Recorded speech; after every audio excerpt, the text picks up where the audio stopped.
in sight. I think we'll get this thing wrapped up today. There are two things I did want to chat a little bit about. So the first thing I wanted to chat a little bit about is the chunks and uglies that all get tossed in the middle. There's two schools of thoughts. One is what you do is you stand them up on end, and then the other is you just throw them any way you want pretty much into them. This is the first time that I've done the method of just throwing them all in there, but the theory behind standing on my end is it's supposed to kind of create like a chimney-like effect that helps draw air through. So unfortunately I don't have another Holz Hausen to build where I could stack it the other way to do a side-by-side comparison with my moisture meter and see which one works better. But we'll just go with this. This is oak, so this Holz Hausen will sit out there for about 2 years. So the other thing I wanted to chat a little bit about is somewhat of that inward angle. A lot of times as you build the house up, that slant starts slowly going away.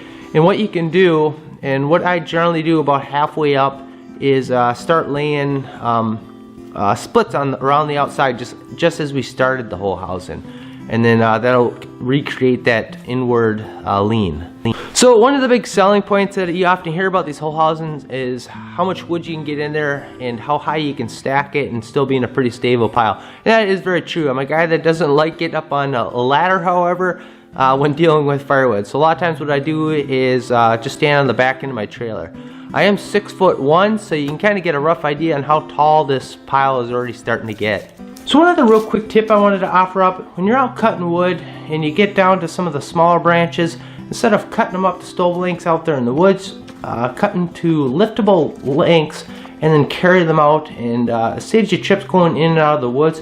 But it also, you can lay those across your piles. So like what I'll do is I'll crisscross them on a Holz Hausen like this and cut them to the width of the pile, and then continue to stack wood around that, and it'll help stabilize that pile more. So I've seen a couple different approaches on building these roofs. I've seen some guys with the level at the pile pretty well with the uglies, on the inside that match up pretty well with the outside walls, and they'll build somewhat of a flatter roof, basically taking splits that still have the bark on and are a little thinner, and they create just a little minor pitch to that.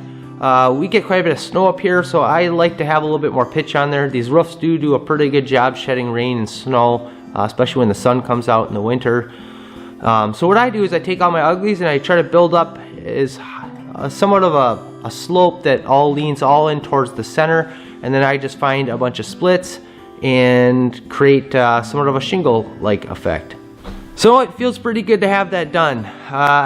It's been something that's been kind of nagging at me. I wanted to get this all processed before we actually got a snowfall that stuck around. I think they're talking a little bit later this week, a little bit snow, but I think we might be far enough north that we won't get a whole lot of it. So anyways, I really appreciate you guys sticking around this 3-part series. Hope you guys enjoyed the video, and we'll see you on the next one. Thanks for watching.